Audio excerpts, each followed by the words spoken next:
Bom dia, alunos e alunas dos terceiros anos. Na aula de hoje, nós vamos voltar a estudar a gramática. Vamos estudar a gramática. Gramática normativa da língua portuguesa. Estamos estudando este ano a sintaxe. Nós já vimos os termos essenciais, os integrantes e os acessórios. Agora nós vamos partir para a análise sintática do período, tá? Período composto. Nós vamos estudar, a partir de hoje, o período composto. Eu já passei para vocês anteriormente a diferença que existe entre frase, oração e período, período simples e período composto. Vamos lembrar um pouquinho aqui? Aqui nós temos uma frase. Por que é uma frase? Porque tem sentido completo, ok? Frase é todo enunciado linguístico que possui um sentido completo. Você consegue entender, ok? Vamos lá. Por que é uma oração? Vocês estão lembrados? Por quê? Por quê? Isso, porque tem um verbo, tá? Um verbo. Esse verbo aqui é um verbo de ação. Então nós temos aqui um predicado verbal. Nós já estudamos isso, hein? Sujeito, predicado, objeto direto, indireto, tudo bem? Cantou aqui é um verbo intransitivo. Quem canta, canta, tudo bem? Cantou, o galo cantou. A função dele é cantar, quando se inicia uma manhã, tudo bem? Nesse caso aqui, então, nós temos uma oração, porque nós temos um verbo. Toda vez que nós temos um verbo, esse período é chamado de período simples. E a oração é chamada de oração absoluta, ok? Nós já estudamos isso, tá? O que vai nos interessar agora é estudar o período composto. Quando nós falamos em período composto, nós temos o período composto por coordenação e o período composto por subordinação. Qual que é a diferença entre os dois? Vamos lá. Ó, o galo cantou, vírgula, olhou em volta e cumprimentou a manhã, beleza? Então nós temos aqui quantas orações? 1, 2 e 3. 3 orações. É um período composto formado por 3 orações. Termina num ponto. Período é todo enunciado linguístico que termina num ponto, ok? Se terminar num ponto e tiver um verbo, período simples.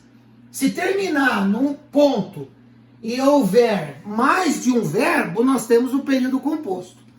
Essas orações aqui, elas são independentes uma da outra. Toda vez que nós temos orações independentes, nós temos um período composto por coordenação. No caso aqui, esse E aqui, ele é chamado de conectivo, tá? E o E aqui dá a ideia de soma. Por isso que é chamado de conectivo aditivo. Então nós temos aqui, presta atenção aqui, ó, olha lá. E cumprimentou amanhã, uma oração, tem o verbo, beleza? Coordenada. É independente. Sindética, porque possui conjunção aditiva. Tá? Beleza? Na próxima aula, nós vamos estudar os tipos de orações coordenadas que existem. E esse período aqui de baixo? O galo cantou quando o leiteiro chegou. Beleza? Então vamos lá. Esse quando o leiteiro chegou é uma oração que precisa de outra para poder ter o seu sentido completo. Tudo bem? Então ela é dependente da oração anterior. Então eu vou chamar essa oração de subordinada, beleza? Subordinada, tá? Beleza? Adverbial, vocês vão entender por que é adverbial, beleza? Adverbial temporal, beleza? Porque ela tem a função de um advérbio de tempo, quando sempre é uma palavra que indica tempo. Quando eu pergunto para uma pessoa, quando você nasceu? A pessoa não vai responder assim, eu nasci em Batatais. Cara, eu te perguntei quando. Perguntei onde. Ah, quando? Ah, na primavera de 89. Beleza? Tá, então nós temos aqui um tempo.